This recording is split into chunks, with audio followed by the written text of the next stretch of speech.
Évariste Gallois. Évariste Gallois. Soyez attentifs pendant les cours. Évariste Gallois. Si vous n'êtes pas attentif pendant les cours de rhétorique, je vous redonnerai encore un avertissement.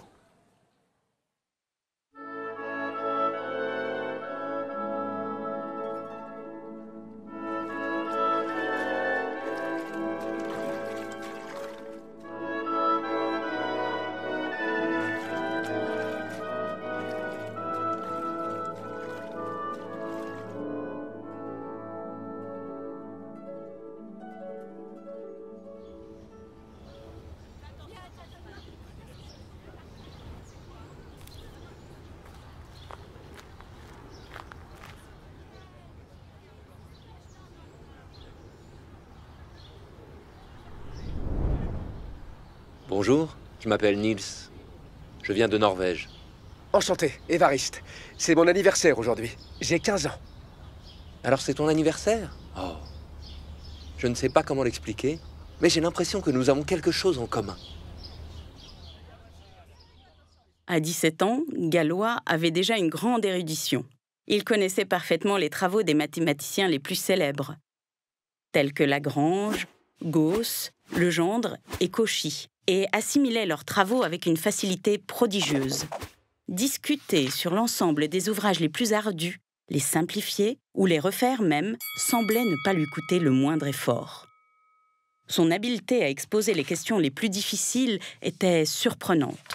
Ne supportant vraiment pas les calculs qui lui paraissaient trop longs, il était pour ces derniers impitoyable et les rayait promptement, et savait les remplacer par d'autres plus faciles, plus courts et avec un mécanisme aussi ingénieux. Il avait déjà publié son premier article et il avait soumis à l'Académie des sciences la première version de son mémoire sur la résolution des équations par radicaux. Il rêvait de rentrer à l'école polytechnique, où affluaient alors les jeunes les plus brillants.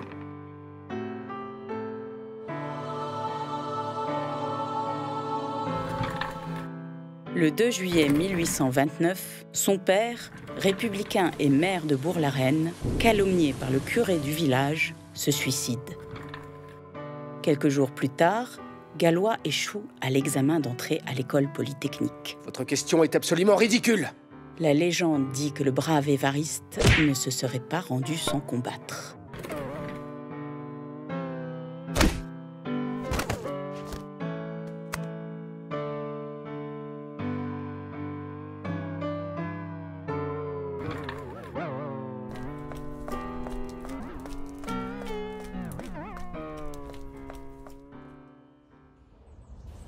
L'ouvrage soumis à l'Académie avait été confié à Cauchy.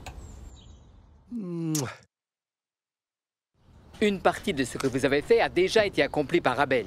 Cependant, votre travail est très bon. Je vous propose de le développer un peu plus afin de pouvoir le soumettre au Grand Prix de mathématiques de l'Académie. Voilà.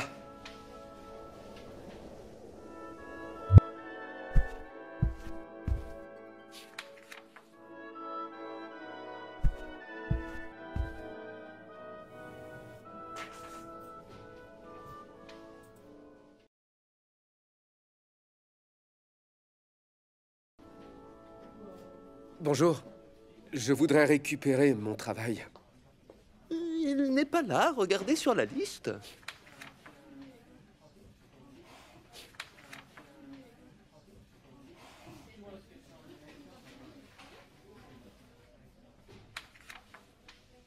Mais mon nom est ici. Ah? Alors où est passé mon travail? Je ne sais pas, il n'est pas là. Mais enfin, il devrait se trouver ici. Je sais pas. Je suis vraiment désolé. C'est simple. Le mémoire a dû être perdu à la mort de Monsieur Fourier. C'est lui qui était chargé de l'examiner.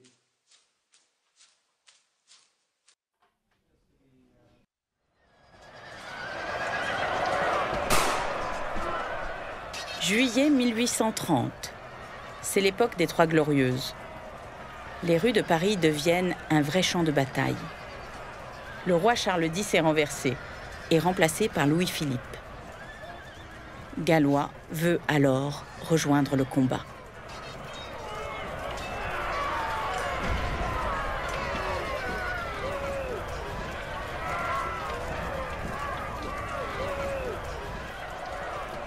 Ils sont déjà sur les barricades.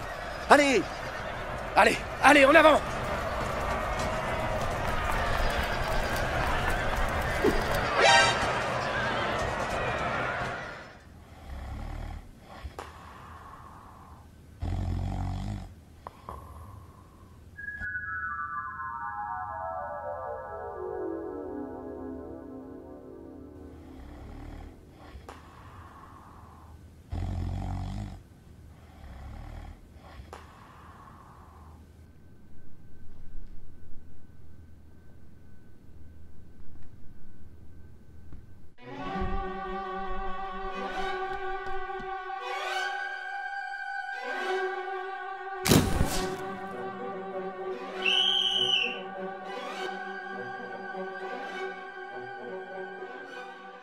Gallois devient un militant de la cause républicaine. Pour un élève de cette école. Il a aussi quelques petits problèmes d'adaptation à l'école normale.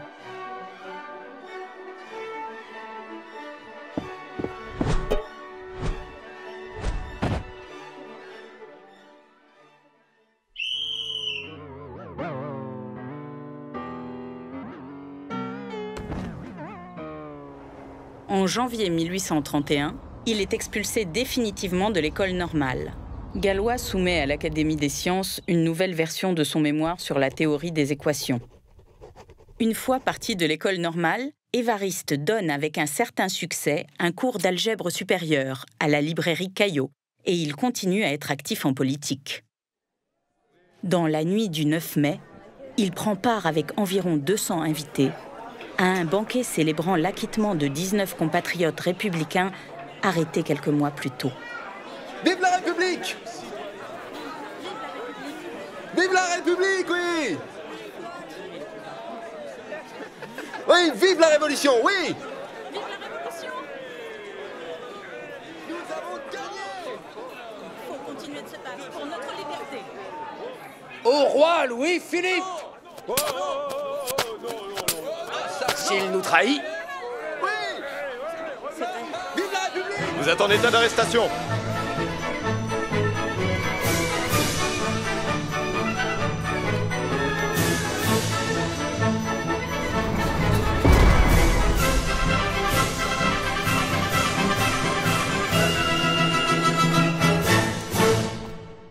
Le 2 juillet, c'est l'heure du rapport tant attendu, signé Poisson et Lacroix, concernant la 3e version de son mémoire, remis encore une fois à l'Académie des sciences pour être publié. Les raisonnements ne sont pas assez clairs. Ils ne sont pas assez développés.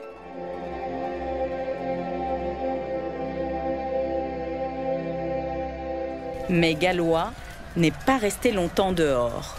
On vivait alors des temps où célébrer le 14 juillet était un affront. aux armes, citoyens! Formez vos bataillons! Aux armes, citoyens! À bas toute cette monarchie! Aux armes, citoyens! Formez vos bataillons! Aux armes, citoyens! Ne nous laissons pas opprimer! À bas toute cette monarchie! Cette fois, on l'a mis en prison pour de bon. À Sainte-Pélagie, Gallois avait des compagnons célèbres, dont Raspail. Ah, qu'est-ce qu'il y a encore? Vous êtes qu'un buveur d'eau, jeune homme. Laissez le parti des Républicains un peu tranquille. Franchement, retournez plutôt à vos mathématiques.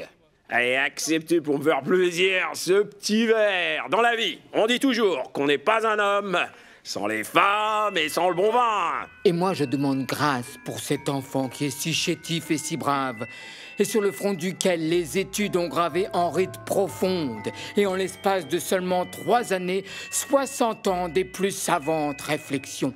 Au nom de la science et de la vertu, laissez-le vivre. Dans 3 ans, il sera le savant Évariste Gallois.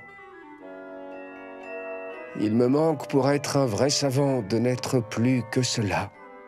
Le cœur chez moi s'est révolté contre la tête. Mais que se passe-t-il en moi? Il y a 2 Gallois, et malheureusement, je devine celui qui emportera l'autre. Je suis trop impatient d'arriver au but. Les passions de mon âge s'imprègnent toutes d'impatience. Même la vertu a ce vice. Même abattu, Gallois prépare une future publication de son travail.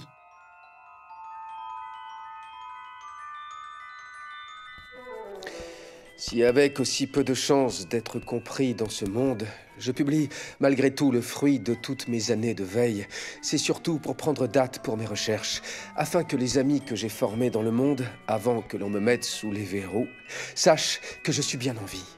C'est peut-être aussi dans l'espérance que ces recherches pourront tomber et fructifier entre les mains de personnes à qui une supériorité stupide n'en interdira pas la lecture, et les diriger dans la nouvelle voie que doit, d'après moi, suivre l'analyse dans ses branches les plus hautes. Enfin libéré le 29 avril 1932, il lui resterait encore un mois pour respirer l'air du printemps. Mais le destin semblait vouloir le jeter définitivement dans l'anonymat. J'ai été provoqué par 2 patriotes. Il m'a été impossible de refuser. Je prends le ciel à témoin que c'est contraint et forcé, que j'ai cédé à une provocation que j'ai conjurée par tous les moyens. Gardez mon souvenir, puisque le sort ne m'a pas donné assez de temps pour que ma patrie connaisse mon nom. Son destin était scellé. Il ne restait à Gallois qu'à prendre les armes.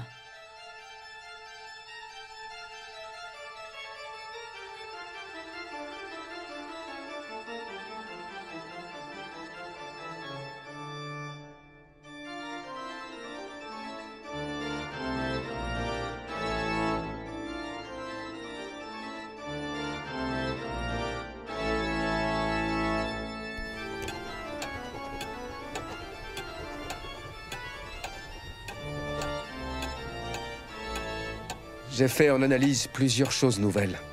Voici le résumé des plus importantes.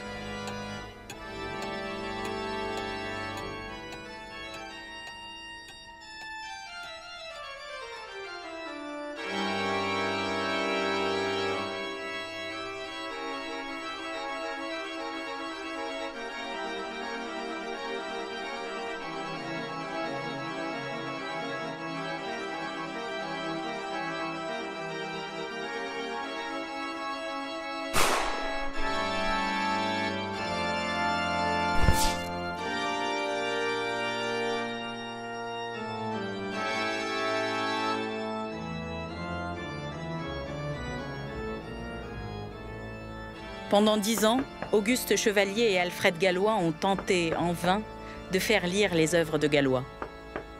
En 1843, la porte de Joseph Liouville, membre de l'Académie, s'ouvre enfin.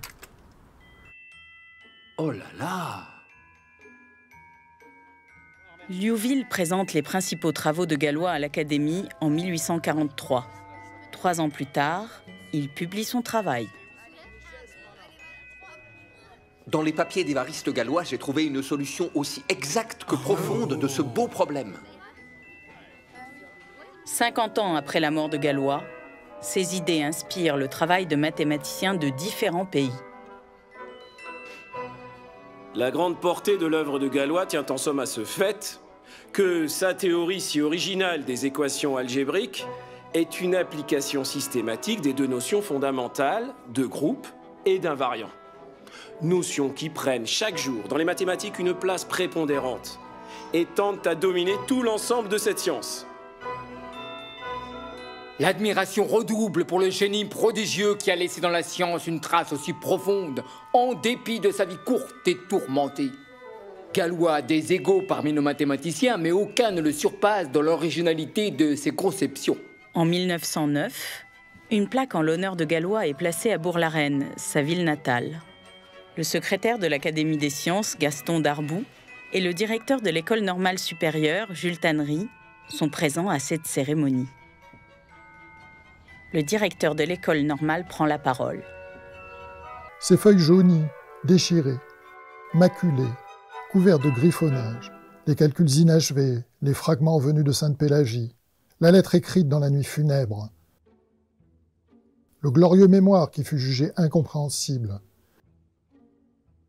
les injures à ses membres d'il y a 80 ans. L'Académie a recueilli tout cela pieusement, comme une inestimable relique. Et aujourd'hui, messieurs, son secrétaire perpétuel est au milieu de vous. Il s'unit à vous pour honorer Gallois.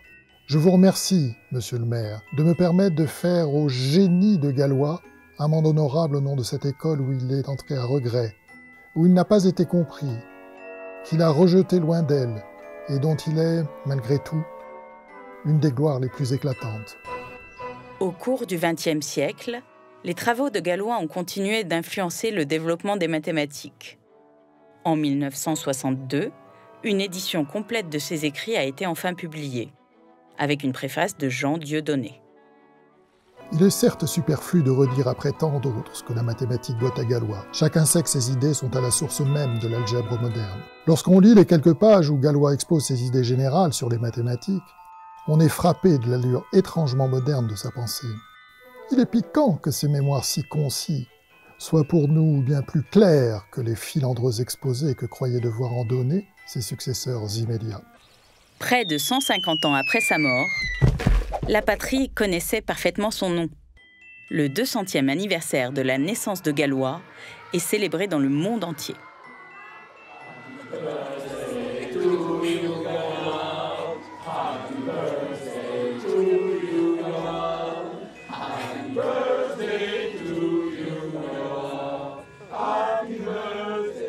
En France, le programme s'étend sur toute l'année.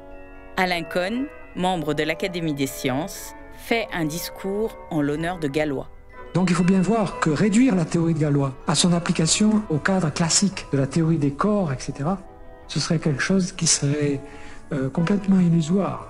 Parce qu'en fait, dans l'idée fondamentale qui est derrière, l'idée qui est infiniment difficile à expliquer, à saisir, il y a un potentiel qui est beaucoup plus grand que celui qui a été capturé par le formalisme des mathématiques modernes.